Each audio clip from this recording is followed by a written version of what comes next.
Hello and welcome, everyone. My name is Mark, a trainer here at WEX Field Service Management, and today we are covering job management and best practices. This webinar will cover what a job is in WEX FSM. We'll do a job page overview, look at appointment statuses and visuals, multi-appointment jobs, flag for follow-up, job reporting so you can manage your jobs in bulk, and our live Q&A at the end where you can get your questions answered live on stream. And without further ado, let's go ahead and dive into WEX FSM.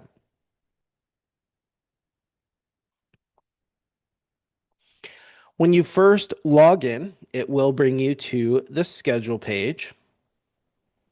But today we're focusing on jobs. Now, what is a job in the system? Whenever you create an appointment, it will create a job. So if we're looking here, we see this is my dispatch board. We have a bunch of appointments here.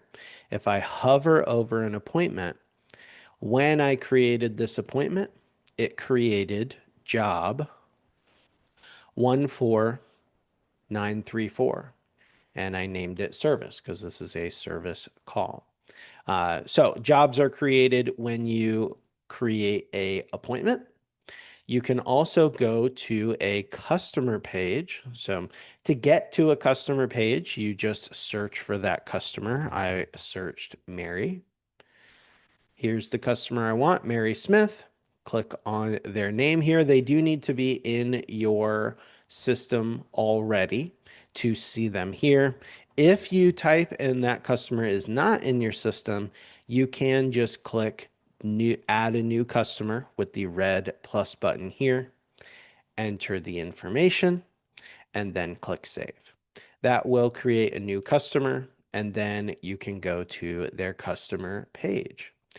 Each customer page will allow you to create jobs and see their job history. So we have already discussed that when you create an appointment, it will create a job. Maybe you don't want to create an appointment just yet, but you'd like to make a job so you can get that set. And then you can add things to that job later. To do this, you will click Create New Job Form. And that is in the Quick Actions section. So if you're like, I just want to make a proposal real quick, I want to make an invoice, I want to get as quickly as I can into a job and start building it out. Going to the customer page and clicking this Create New Job Form is the fastest way. Click Create New Job Form. You will say which address this job is for. Is it a new job? If you have create new job selected, it will create a brand new job. I like to think of jobs as digital file folders. So, back in the day, you would have a manila folder and your invoices, your proposals, your notes, any documents would go in that folder. That is what we are doing here. So create new job would essentially make a new job folder, and then I can create that job folder with a new proposal, a new invoice, or I can select to just create the job only and add those elements later, which we will get into. But you will select the job type, essentially, what type of job are you doing? And then enter in the job name. Maybe we're doing an install. And then you would either click one of these options and hit the option you want to move forward. Once you do this, it will create a job in your system. And if we look on the right side, this is the timeline of jobs. So whether you're creating jobs from the schedule by making appointments, or you're creating jobs from the customer page with Create New Job Form, after you've saved those jobs, they will show up in chronological order in the timeline here. You'll see the job number, which will be auto-populated by your system, and the job name, which says optional when you're inputting it, but I highly recommend that you name all of your jobs as you create them. That way, at a glance, I can see this is a service call, this is a no AC, this one's an install, this is for the maintenance visit. If you don't have that, I wonder if I have an example here. Yeah, if you don't name your jobs, it'll just have the job number. And then it may be difficult to know right away which job this is. So you'd have to look into each job to see what they are. So it can just save you some time.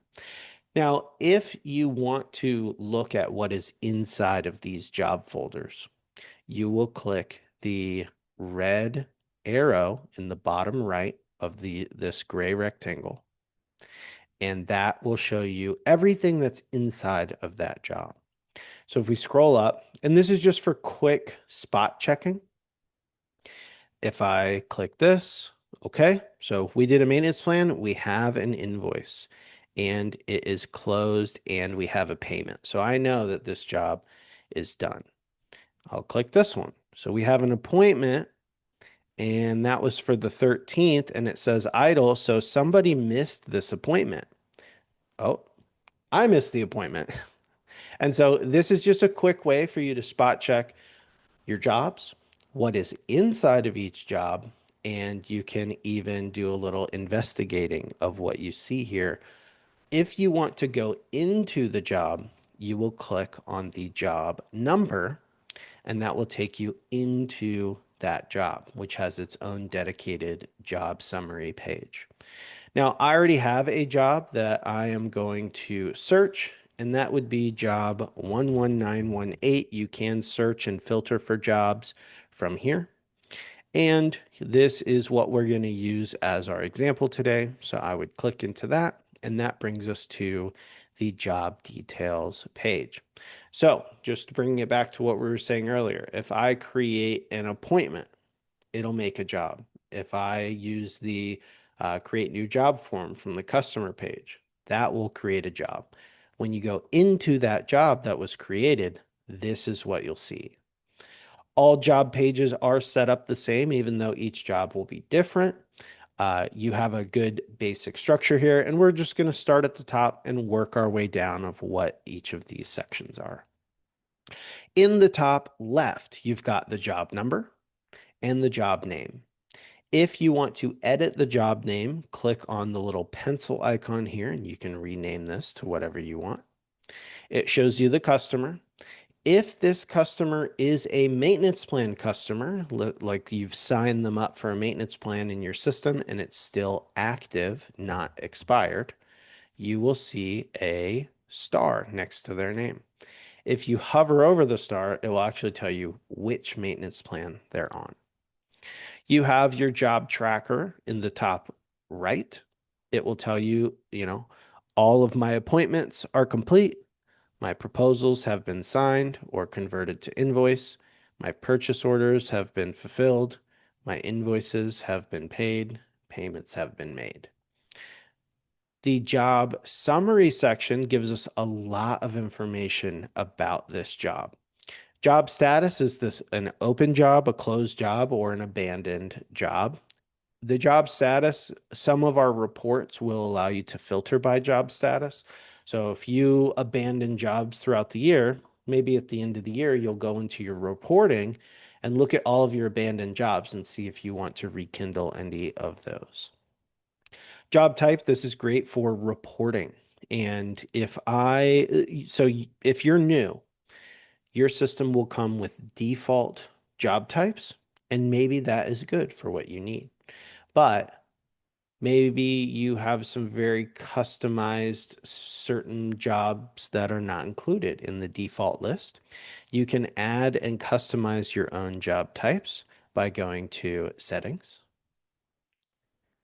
Jobs, Job Types. Job types are going to help you determine what type of job each job is. And then when you go to your reporting, if I want to look up how much money did I make from installs this week, as long as you are tagging all of your jobs that are installs as the install job type, you'll easily be able to pull that. So if you come here and you don't see a type of job that you'd like to track, go ahead and add that by clicking New Job Type, enter the name of the job type. You can select the color. When you're on the schedule page, and just for visual, I'm going to bounce back over. Each color you see here represents uh, the type of job. So I know red is service, purple is maintenance, green is install. So if I have a board full of green appointments, I know, wow, we have a lot of installs today. Set the default duration, which will save you a little time when you're scheduling. If my default duration for installs is 3 hours, let's say, when I go to schedule and I select the install job type, it'll just auto-populate a 3-hour time slot. Once you have that set here, click Save. And then if you want to edit or delete, you just click on the name and hit delete or update the values and hit save. Job price. This is going to be the pricing structure, or I guess, sorry, the pricing strategy that this job will take on. So right now, this says standard price. That means that when I create a proposal or invoice and I add items from my price book, it will just be the standard pricing that's in my price book. But let's say that this customer is in the military and I want to give them a military discount. I would then select my military discount pricing strategy. And when I create my proposals and invoices, it will then put a discount on any items that have the military discount turned on. Now, to update your pricing strategies, you would go to More Applications, Price Book, Pricing Defaults. And then this is where you would set that up.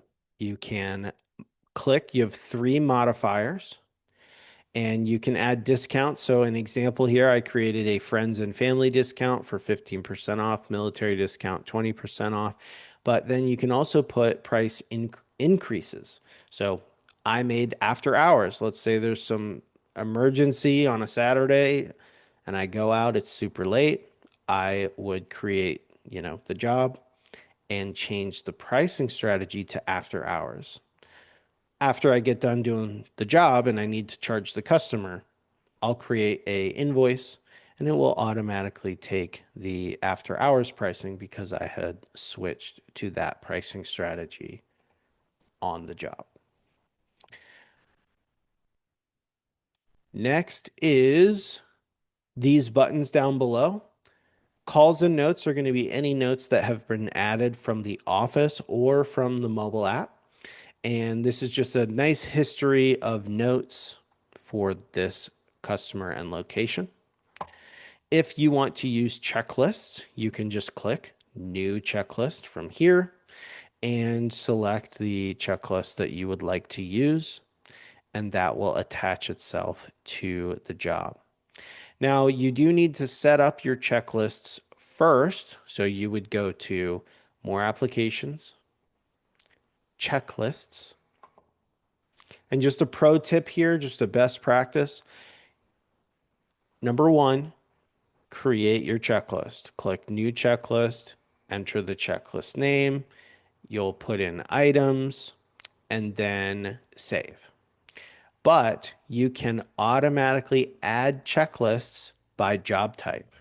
So let's say that every time my field technician does a install, I want them to use the install checklist. Here. I would just set this to attach anytime a job is created with the install job type. Make sure automatically add this checklist is here and show customer. Oh, wait, show customer signature box if you want the customer to be able to sign the checklist. And then you would go build out your items and click save. What this will do, if I create a new job, I select install and save, it'll just automatically add the checklist and that will be ready for my technician when they go out to run the job. You can also view checklists by clicking the PDF icon, and you can also send it out to the customer or delete from here. Equipment is going to be your equipment history. This is good to spot check what equipment is on location. This is also visible on the mobile app. So everyone is in the know what equipment is already there. Attachments are great. You can upload documents that will attach itself to the job for reference later. Review request you can send out to your customer. You do need to set this up though before you send them out. To set up your review request, you are actually going to go to settings, call and notifications, and both email notifications and text notifications.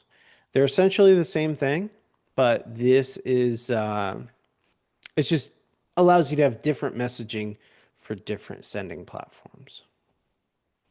So the email notifications, this just in general, if you don't know, this is where you can update all of the messaging that auto sends out of your system. So if you want to see what your customers are seeing and even update that to maybe be more on brand with your company, you can come in here and just edit these. But for review request, this is what's going to send out. It's going to send a message with this text with a link. And when your customer receives your message, sees that you are asking for a review of their recent service you did for them, they'll click on that link. And that will open up your review links page. And any place you want your customer to go to, you should put those URLs in here. Google, Facebook, and Yelp are very common for leaving reviews. So you can put your Google page, your Facebook page, your Yelp page. But if you have your own site, maybe you have like a testimonial section on your website, and you can just add that URL by clicking Add Site. Once you have this set up, then you're good to go. On the jobs, you hit send review request. It'll send that message to the customer. And then let's say I'm the customer, I would receive it and go, oh yeah, Joe's Services, they did a great job. Let me put a review. And they'll be able to select which of the links they want to go to give you a review. I do want to talk about profit and loss. So every job that you have, these job pages will tell you the profit per job. And we all know how important it is to know your profits, but it does require that you have two main things set up in your system for your profit and loss numbers to be correct. And those are your product costs and your labor costs. Product costs come from items in your price book. And let me show you an example of this. So if we go to more applications, price book, my price book, and I'm just going to go into a random general part here. So clicking on this part. When you're creating price book items, you will fill out the cost. This cost field is how much you are paying for this item, at least as a default. And then if I add this general part to a invoice, after the invoice is paid, your system will take the cost of this item and subtract that from the total revenue from the invoice. And that will give us a proper cost in the profit and loss equation. So that's number one. Make sure that as you are building your price book items, they include a cost. The second thing is the labor costs, and this is going to be my technician is on the job. We are paying that technician, so essentially that is a cost to the business. And to set up your labor cost, you will go to settings, user management, users. And you don't have to put the labor cost per hour for all of your users. If you have someone working in the office who's never going to run a job, maybe you don't want that.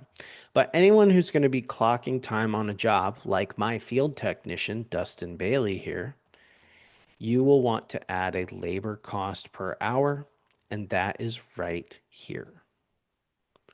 If this is empty, when Dustin goes out and clocks time on the job, it's not going to factor in his labor cost, and your profit and loss numbers will be missing the labor cost part of the equation.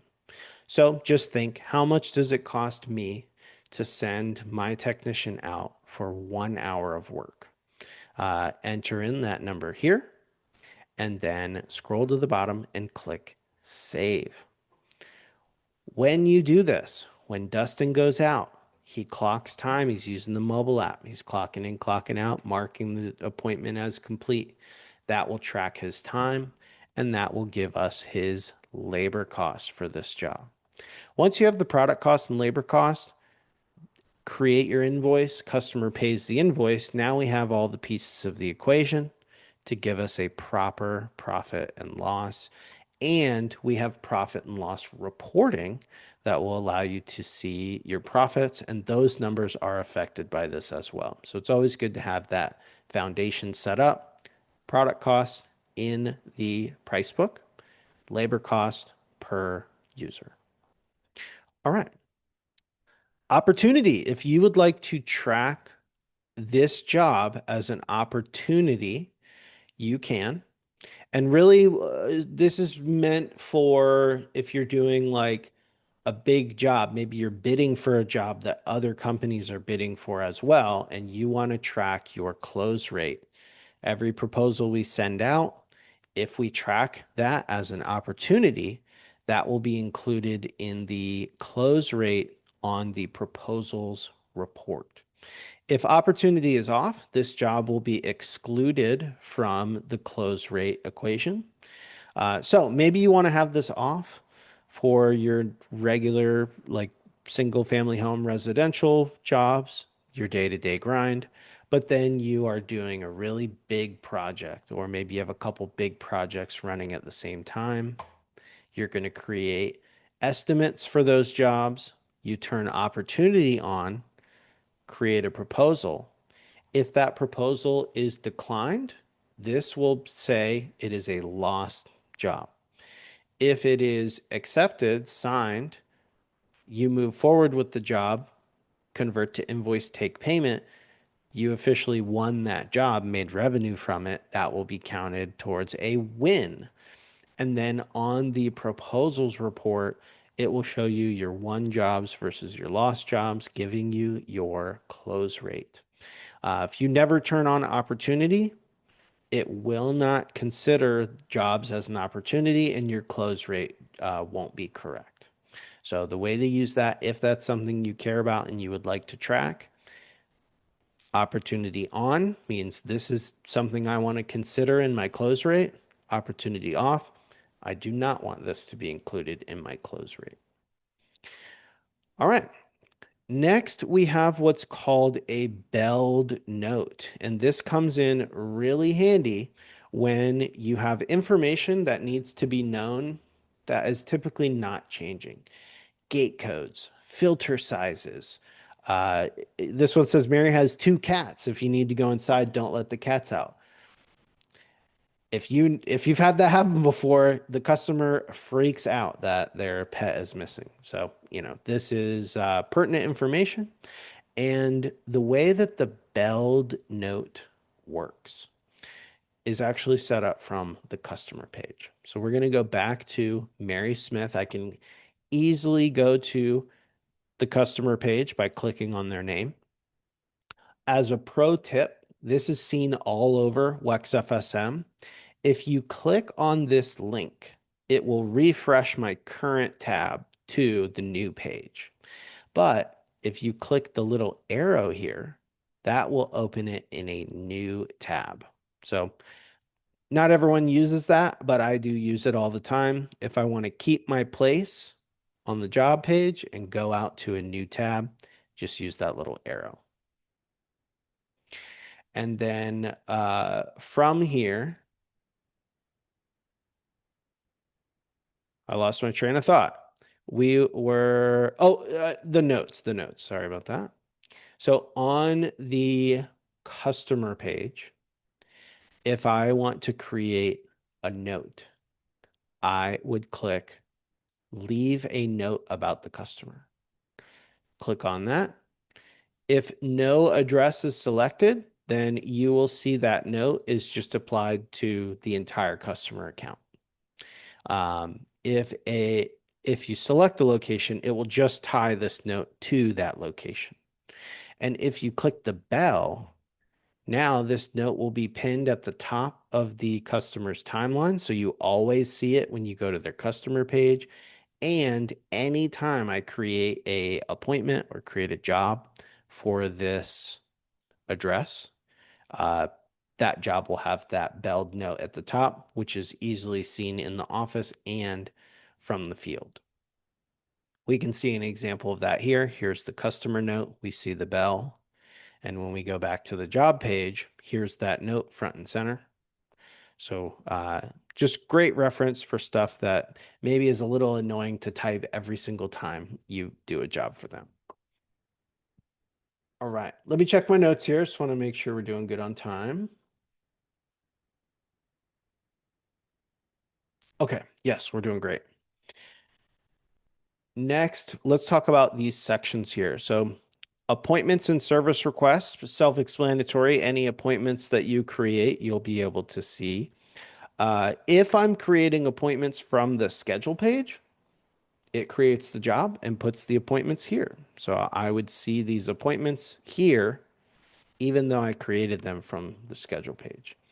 Or you can create your own appointments for this job right here. You don't have to go to the schedule page. You can just click new. And the same schedule modal that you have on the schedule page is now here. But it will pre-select the job because you are creating it inside of this job. From here, you will also be able to see scheduled time versus actual time. And this scheduled time is what you scheduled when you first created that appointment. And then the actual time is what the technician clocks in and out in real time using the mobile app out in the field. If you need to make an adjustment to this, all you do is just click on the numbers and then you can click in, make adjustments. Let's say he actually left at 2:30. Oh, wait, that would be en route. Let's not do that. Let's do. So this is saying, oh, this 147. Actually, this needs to be edited anyway. So let's do en route would be before. So let's do en route was 12:30 to 1:04. Save. So 12:30 to 1:04, he was en route. 1:04 to 2:33, he was at the job. Okay. That actually needed an adjustment. So we just made that. And then we can see that time has been updated. And that will also reflect in time clock reports. But probably one of the easiest ways to update if your technician either clocks in and out incorrectly or they forget completely, you just come to the job and you can edit it right here. Proposals and financing. This is where you will be able to create new proposals for this job or copy from existing. The copy feature does come in very handy.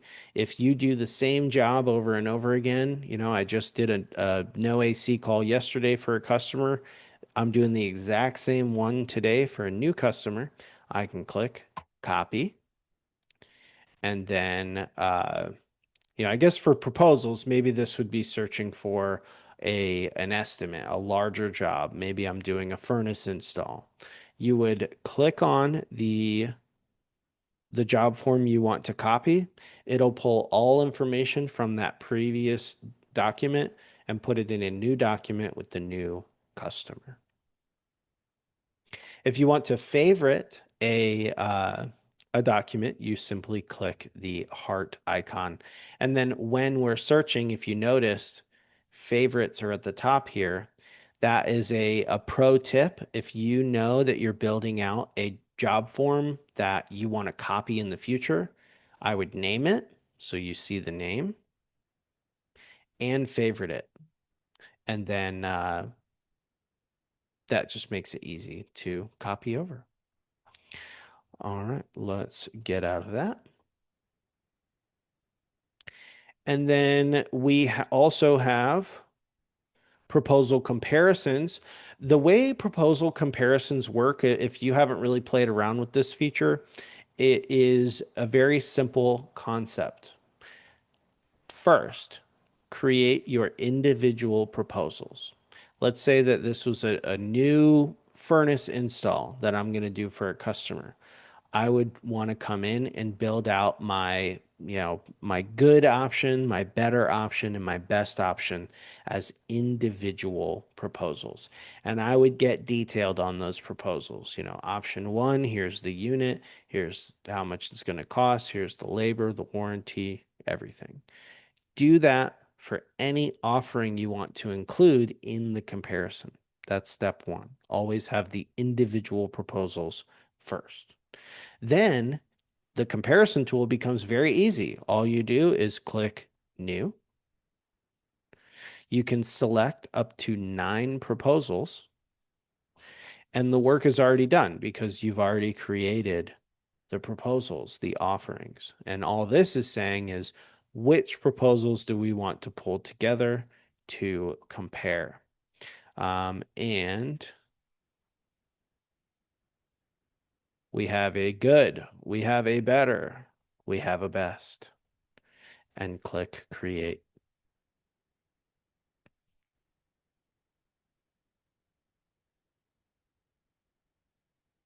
And there we go. And so we're in build mode. You can come in here and edit and update this, change the colors, make this as pretty as you want. And when you're ready, you go into present mode. And there is a present mode on the mobile app as well. It allows you to flick through the different options, show it to your customer. And as long as you make the individual proposals first, and those will kind of act as templates, proposal comparison is very easy. It just pulls those together and puts it in a nice, clean format for your customer to make an informed decision with all the options that you present to them. Next, we are going to purchase orders. You can order parts from your jobs. Now, this does require that you have your suppliers set up. I'm not going to go into suppliers and purchase orders today, but we do have a suppliers and purchase orders live session that you can join if you're interested, and you can also just watch the recording or watch our video tutorials. I guess while we're here, let me show you where to find that. If you go to the little smiley face guy in the bottom right and click on that, and then we will go to video courses and webinars. You can sign up for our live sessions. Suppliers and purchase orders, I think, is actually this Friday at 1 p.m. Eastern time. So if you got time, you can catch us there. Otherwise, you can just scroll down and we have a supplier catalog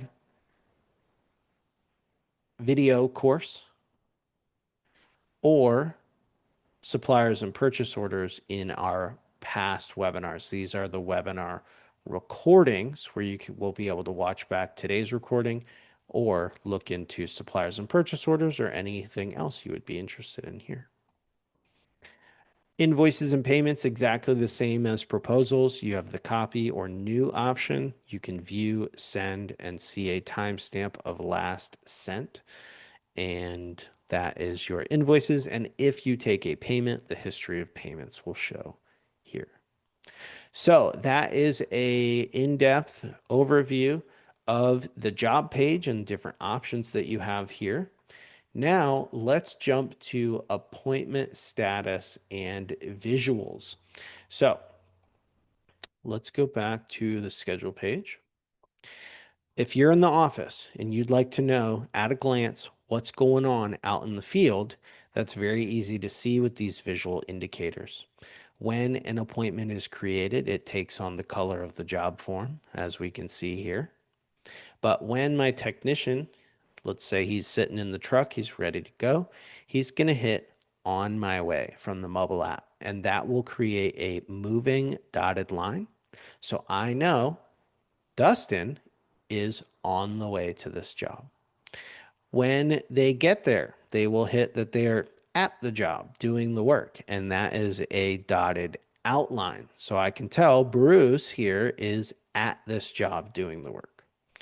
And then if it is gray, that means that this appointment is complete. So I can see that the appointment has been finished. If you notice that this red is a little grayed out or just a lower opacity, it's not as punchy as this red, that means that this has been missed. So if you notice a low opacity appointment, that means that no time was tracked for this. So we can see that Caleb has either forgot to clock out or sorry, forgot to clock in and out for this appointment or missed the appointment completely. And, we need to investigate that. So maybe I'd reach out to Caleb and be like, hey, did you do that job at 8 a.m.?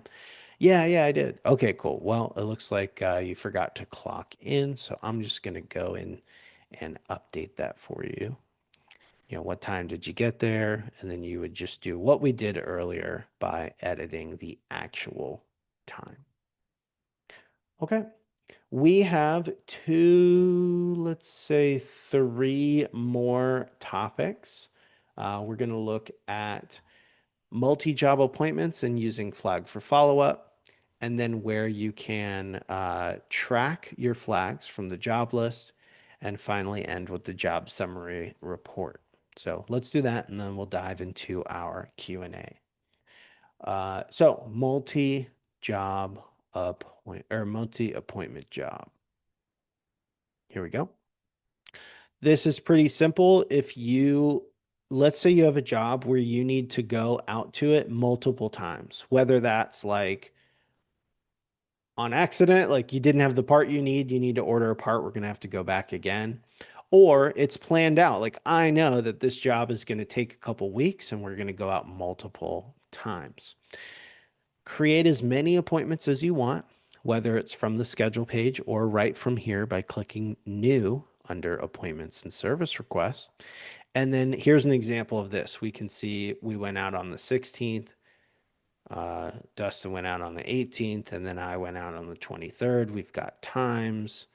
And this is what I want to point out.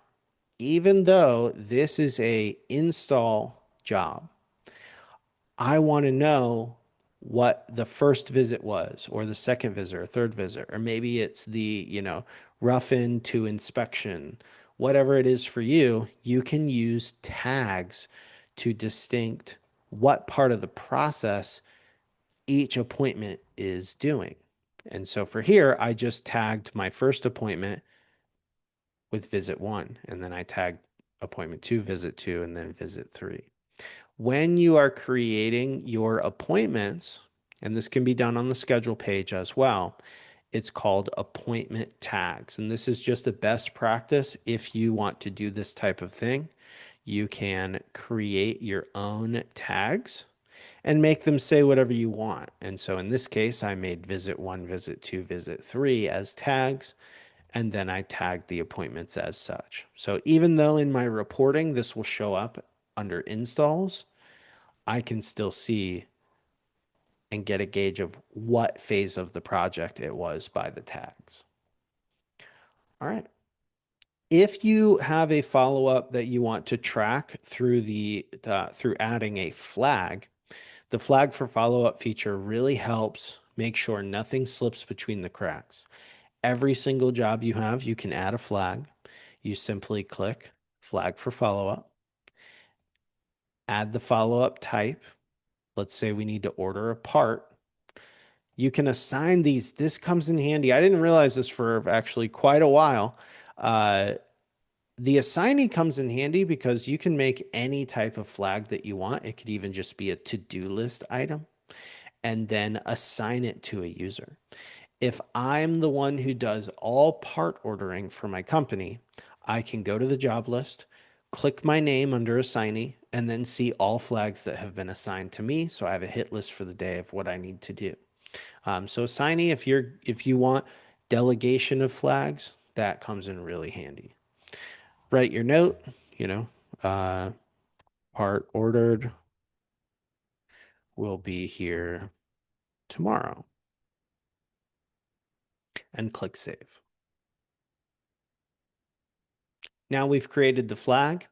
If you want, you can create a appointment right after that, and get that set up.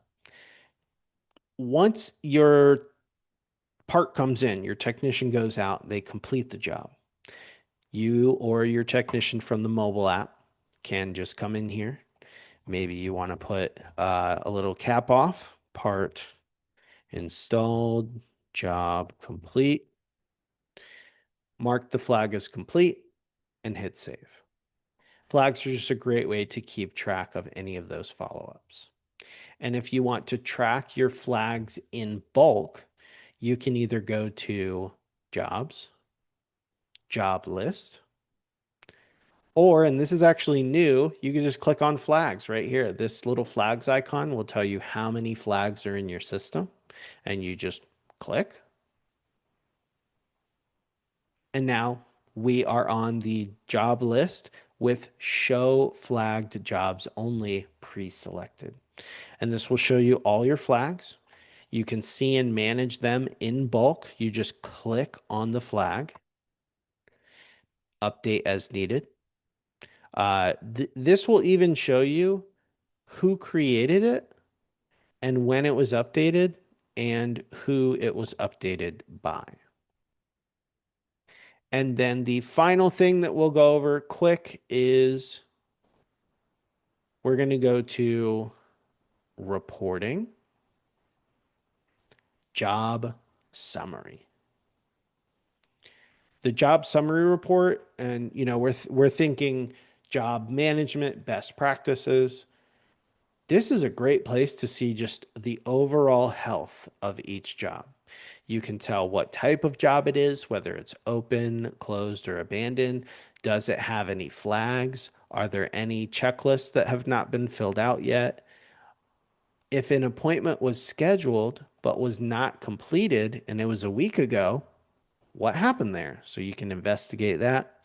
If a proposal has been signed but no invoice created and that was a week ago, what happened there? Let's convert this thing to an invoice. So just you can see certain sides of each job and you can filter and do some investigation from this page. Okay. So that is all the information that we have for today's presentation. I hope you guys learned something. We're going to head to our Q&A now, but I just want to say thank you so much for joining. My name is Mark with WEX Field Service Management, and this has been Job Management and Best Practices.